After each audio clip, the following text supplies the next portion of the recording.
On this edition of Independent Sources, Puerto Rico's default, growing calls for the island to end ties with America as it faces a crushing debt crisis. And cancer fighters, the effort to lower the mortality rate among women of color who battle breast cancer. Those stories and more coming up on Independent Sources.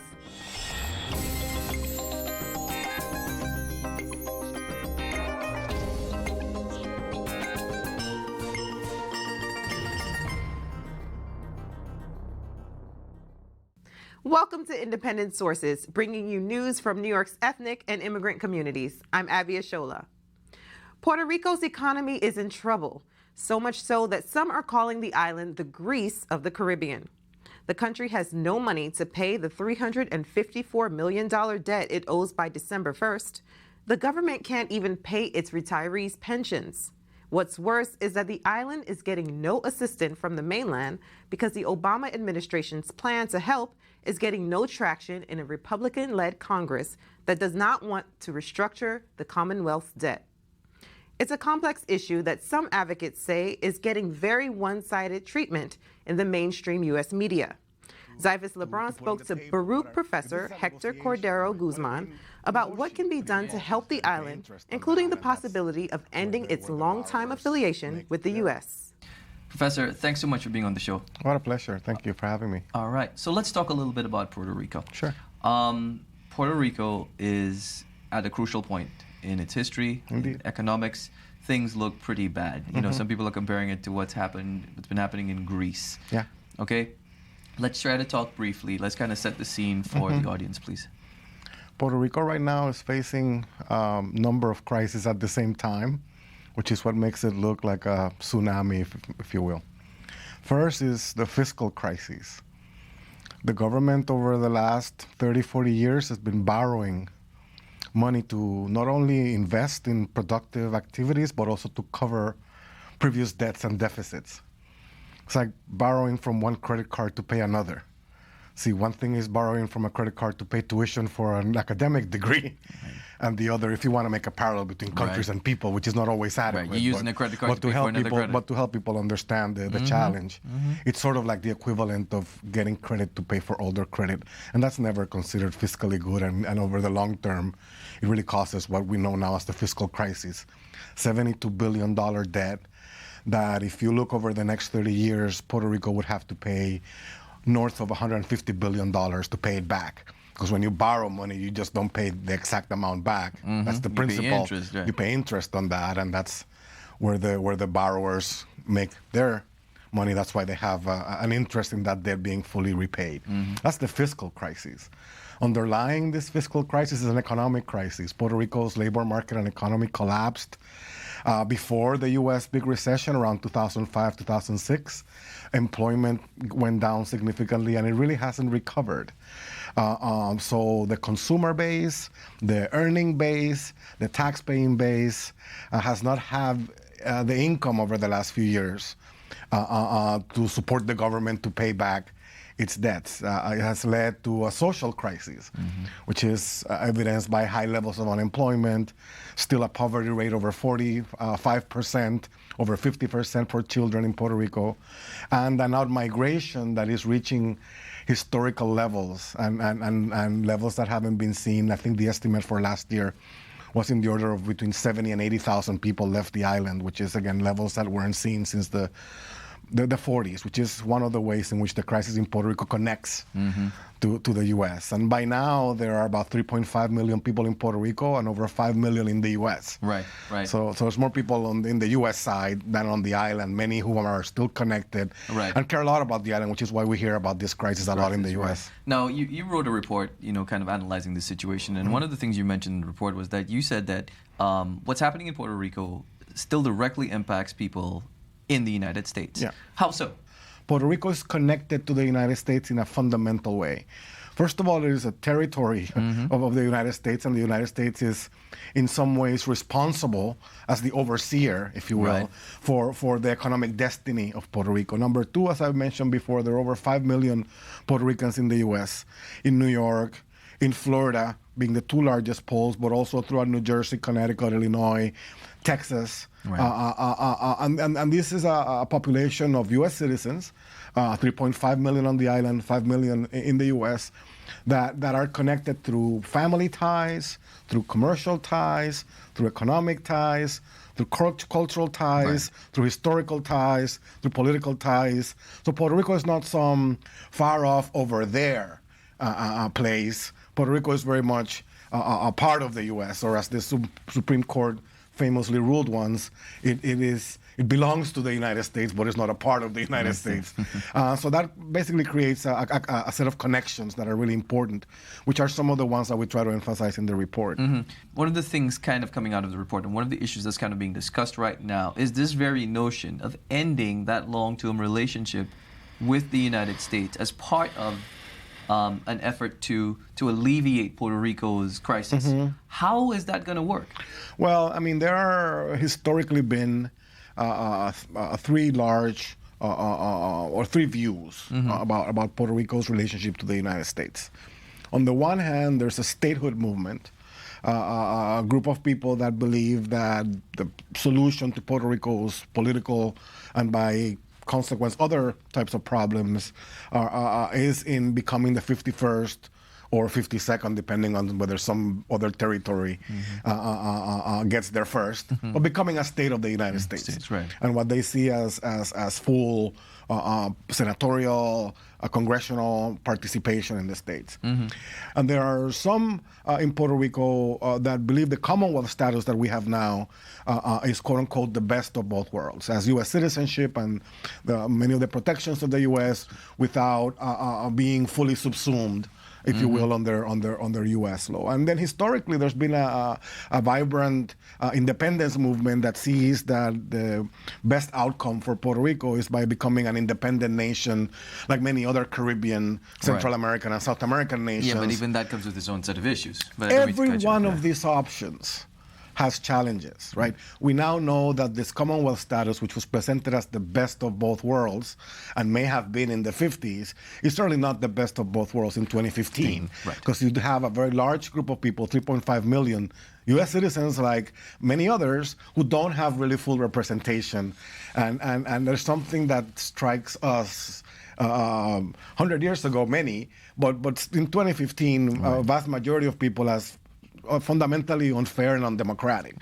So this crisis presents an opportunity to also have to address the broader kind of political status question for Puerto Rico. But the challenge is that decision isn't only Puerto Rico's. This is a negotiation in a way between two peoples. So we need to know from the U.S. side, what is the U.S. willing to put on the table? If this is a negotiation, what is being negotiated, right? Right. Now, what kind of independence, what kind of statehood? Right. Now, is that on the table? I'm sorry, I don't mean to cut you off, but is that on the table at all with the U.S. government? Right now, the U.S. government's official position is Puerto Rico can do a plebiscite, and its people can decide what option they want. And in the last plebiscites that have happened, the Commonwealth and the statehood party have been fairly even. Historical record from Alaska and others suggests that majorities of 50, 60%, what they call supermajorities, may be needed. So there's a view in Congress that Puerto Rico needs to really affirm that it wants statehood repeated times with majorities. And politically on the island, that's not necessarily going to, not in the cards right now. So that is the impasse that we see now that leaves Puerto Rico with this kind of amorphous status, because there's no consensus that in the U.S., certainly, and in Puerto Rico, that in a set of forces that can bring everyone to the table to say, we need to decide how to change it, right? Okay. One of the things that has kind of come out of this whole situation in Puerto Rico is a sense of a disparity between what's being covered here in the U.S., what's being produced by local media, and what's being produced by Puerto Rican media. One of the things, I'm going to quote something from a recent New York Times article that wrote, some of the island's creditors have been insisting from the sidelines that the island's financial health is really not as dire as portrayed, and that predictions of a collapse are overdrawn, meant to provide political cover for a government that can't get its act together well enough to pay its bondholders. Sure. Now that's kind of definitely leaning in a particular direction. Sure. Do you see that disparity in the coverage between the different media? Certainly Puerto Rico is a drama that has a number of actors involved in it. One is the bondholders, those that lend to Puerto Rico. And they lend to Puerto Rico a certain amount of money expecting to be paid in full and thinking it's a U.S. flag that's flying. I get triple tax exemption, and there's a constitution that guarantees that I'll get paid, and they don't have access to bankruptcy. Right. So what they thought was a sure investment, and they want it back. On the other hand, is the government of Puerto Rico that is looking at its finances and saying, this amount of debt is impossible for us to pay it all back. We need to sit down on the table and renegotiate. Both, in a way, are right about each other's flaws. The bondholders are correct that Puerto Rico's government and the way it managed its finances and its programs wasn't necessarily optimal. But as lenders, they should have done their due diligence and pushed the envelope maybe before we got to this point. The government's also perhaps correct that doesn't have the full resources to maintain services at the level that it needs to and pay the bondholders. Bondholders say, well, but the government does a lot that it doesn't need to do. There's a lot of fat, there's a lot of excess. Right. And certainly there's no evidence that Puerto Rico's government is overfunded. Right. There's evidence that it's mismanaged. And there may be a point where many can intervene and say, let's make sure that every single resource, whether federal or local, that goes into the government is used well. In the end, sadly, the victims of this bickering between the government and the bondholders are the people of Puerto Rico and ultimately the poorer people of Puerto Rico that are now seeing their pockets picked by everyone through increasing taxes, reduction in services, the doubling, for example, of the fee that you have to pay to register your car every year. And those are things that hit the pocket of the smaller people. Yeah, so the Puerto Rico everyman needs to make its tax collection fairer and collect more from those that make the most and less from those that make the least. In Puerto Rico right now, the bottom 20% of the population makes 1% of the income pie, whereas the top 5% of the population makes 25% of the income pie, and the top 20% of the population makes 55% of the income pie.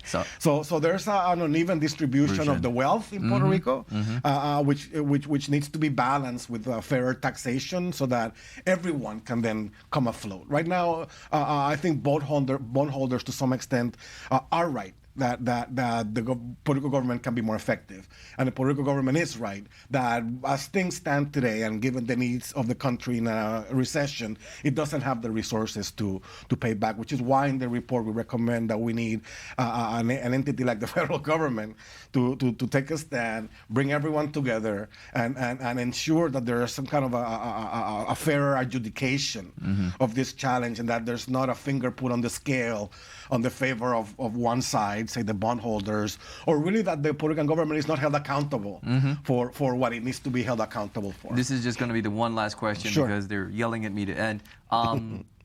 You mentioned the fact that the federal government needs to come up with a plan.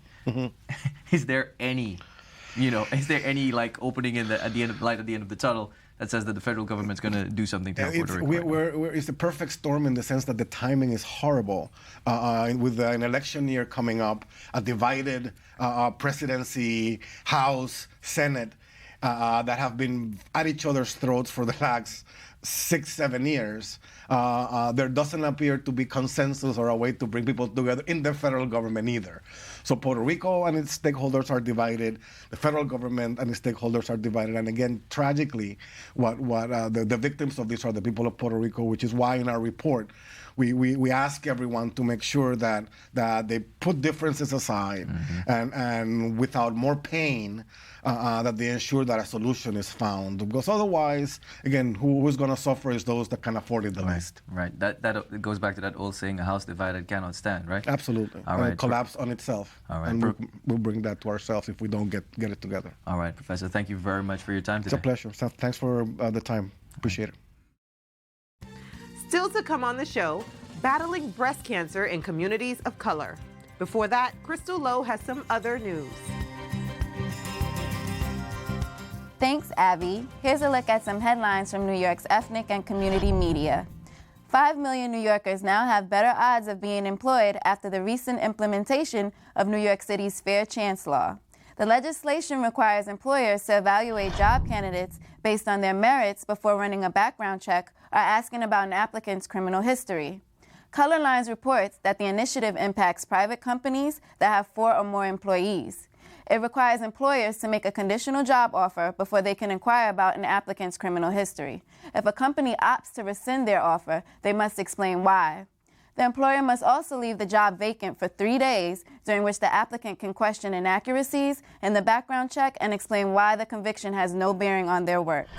From El Diario La Prensa, the story of Our Children, a nonprofit organization that helps incarcerated and formerly incarcerated women reconnect with their families and successfully assimilate back into society. The nonprofit seeks to strengthen the bond that these women have with their children. It was specifically named to acknowledge the importance of time and the hours that shape the life of a child with an incarcerated mother. The organization works mainly with jailed mothers and pregnant women, offering daycare and children's centers, as well as a home and housing for when they come out of prison. It was founded more than 25 years ago. An interesting story comes from the Uptowner. An order of black nuns based in Harlem called the Franciscan Handmaids of Mary is seeking to replenish its dwindling numbers outside of the United States as its 100th anniversary approaches. The order once numbered as many as 80 sisters, but that's dwindled to 14. Only 3 nuns now live in the 4th-floor Harlem convent located on West 124th Street. Members feel that if they don't get more sisters, the order will cease to exist. The nuns have decided to look for new members from as far away as West Africa. Once predominantly an order of African Americans, the handmaids began recruiting sisters from abroad in 1998. The order has already opened a convent in Owerri, Nigeria, enlisting 3 sisters so far. The handmaids believe that by outsourcing, they're just touching the tip of the iceberg and reviving the order. And finally, Time Out introduces the Lowline Lab. The Lowline is a long-term open laboratory and technical exhibit designed to test and showcase how a future underground park will grow and sustain plant life. Visitors to the lab will encounter wooden terraces, metal canopies, and live plants all bathed in actual subterranean sunlight. The future park will completely transform a 1.5-acre trolley terminal running under Delancey Street that hasn't been used since 1948. The Lowline is expected to open in 2020. Those were just a few headlines from the city's ethnic and community media. Independent sources will be right back. Thanks for staying tuned. Recent research shows that women of color are getting mammograms at almost the same rate as white women. Yet there is a huge gap in the mortality rate between the two groups. I spoke with Mary Solomon of the Project Renewal Scan Van about why this gap exists and what Project Renewal is doing to create more awareness about breast cancer. Welcome, Mary. Thank you for having me. Thank you for being here. You're the director of Project Renewal's Scan Van. Tell me, what exactly is the Scan Van? The Scan Van is a mobile mammography program, and we provide free breast cancer screening on board the Scan Van, at about 250 locations throughout the city. Wow. We travel to every borough. We're often out on Saturdays and Sundays to capture working women who might not be well covered for such an examination. And we serve about 5,000 women a year on board our van. Okay. And I want to read something because the American Cancer Society just recently changed their mammography or mammogram guidelines, I should say. All women should have yearly screenings by age 45, but by age 55, they can have screenings every other year. So how do you feel about that? Well, it's a diversion from what we have been preaching and the ACS has been preaching for quite some time. The previous guideline that we all somewhat adhered to was that women 40 and older should be screened annually. So this is a general departure from what we were all very comfortable with. It concerns me, especially with regard to the population we're trying to serve. The American Cancer Society would very much prefer women to have a conversation with a primary care doctor about risk to determine when it would be appropriate for them to start screening mammography and how often they should be screened. And I'm all for that. I think communication with a primary doctor is a great idea. And in a perfect world, it should happen. However, for the women that you serve, the women we serve are pretty much disenfranchised. Many of them are disconnected from the healthcare system. So who would they go to discuss their risk? Equally as important, the idea that breast cancer does not exist or is very rare among women under the age of 45, I'm not so sure about that. This year alone, more than 230,000 women will be diagnosed with breast cancer across this country. 1 in 8 of them will be under the age of 45. And we can all easily do that math. These are tens of thousands of women that will be diagnosed. The assumption is that they would have some high risk that would lead them to be screened. I will tell you that some would, but many will not. Many women are diagnosed with breast cancer with no risk factors to speak of. So it's such a prevalent disease. So why change the guidelines? I think that there is and we've read that there is concern that among this group, this young group of women, mammography is not a very good tool. And I am also in agreement with that statement. However, and so as a result, it's less specific and there are more false positives, which means that women are told that they should go on for additional diagnostic workup. Most of them will go on for additional imaging or sonography, which would rule out their disease. Some will actually go out on to biopsy. Approximately 20% of the severely abnormal will end up going to biopsy, and then 2% of that will actually have a breast cancer. The concern is we're alarming these women, and we're putting them under undue stress for no reason at all. But no one can tell you whether your finding is no reason at all or if it's cancer until you go through the diagnostic process. So how do we determine that? We're not clairvoyant, we can't see. So the concern that I have is many cancers may not be found until they are overt and someone feels something. Mammography can pick up lesions well before they can be felt, and even prior to them becoming lesions or masses. So what other methods can be used? You know, mammography is still considered a gold standard when it comes to screening. However, there are other tools available today. Where we're in an age where actually new tools are being discovered right now. 3D mammography is a solution very often for these young women with dense breast tissue, and that is they call it tomosynthesis. It is a fairly new tool that has been successful. MRI of the breast is another choice.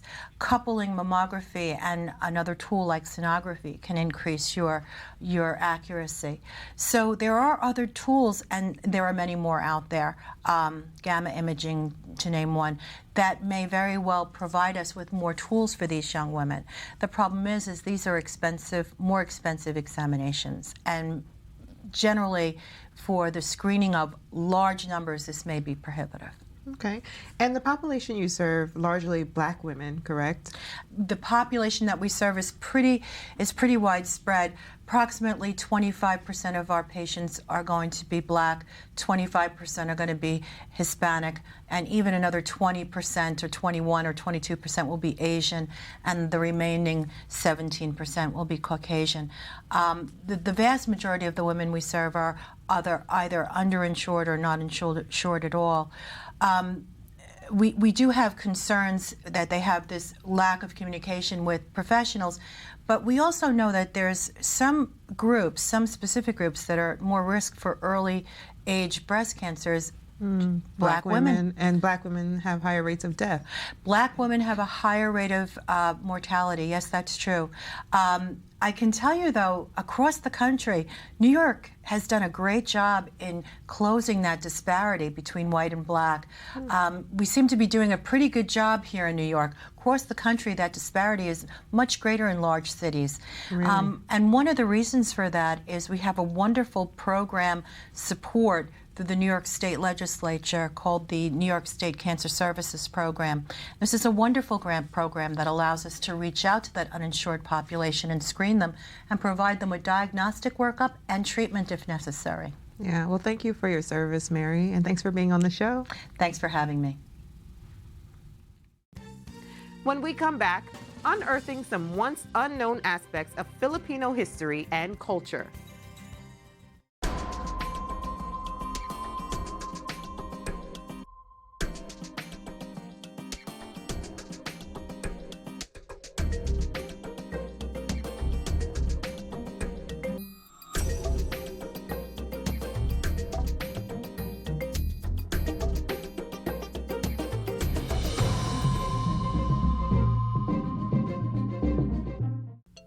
Finally from us, Asia Society Museum presents Philippine Gold, Treasures of Forgotten Kingdoms. The exhibit features spectacular works of gold dating primarily from between the 10th and 13th centuries. Senior curator Adriana Poser tells us more about the exhibition in this piece produced by Crystal Lowe. These are objects that we've really just become aware of in the last couple of or few decades. Many of them were discovered accidentally. A huge hoard was found in 1981 by a man who was working on an irrigation project, and he was using a machine called a scraper to flatten out some of the earth that had been dug up. And the machine hit something hard, so he stopped the machine and he got down to take a look to see what that piece might be or what that thing might be. And he pulled something out that looked like a helmet, and then he thought it might be gold because he knew that some gold had been found in the area. He cleaned it off with battery acid, and he realized that it was this amazing gold bowl, which we have here in the exhibition. We didn't know very much at all about the cultures that lived in the Philippines before the Spanish colonized the Philippines. So this material is all from before the Spanish were colonized. And the objects show the culture was very, very sophisticated. There's incredible craftsmanship. And in the show, for example, we have a wonderful sash that was made for a datu, or a chieftain, of a kingdom called Butuan. Altogether has about 8.5 pounds of gold in it.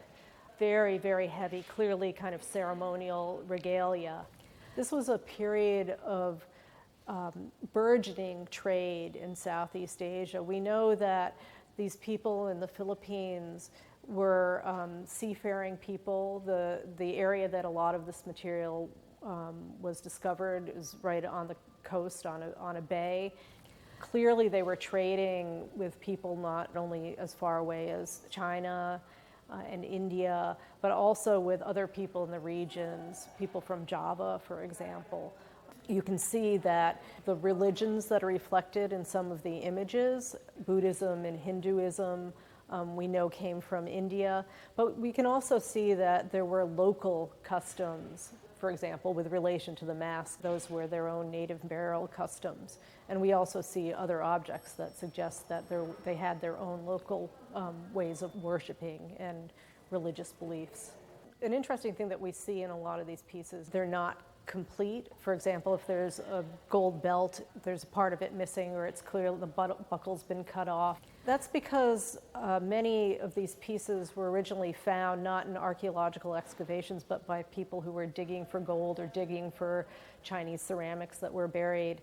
And if there were more than one of them, sometimes they would divide up the loot. During the colonial period, we know a lot of it was melted down by looters, taken away on the Spanish galleons. The exhibit runs till January 3rd, 2016. That's our show this week. Thanks for staying tuned. Till next time, be independent-minded.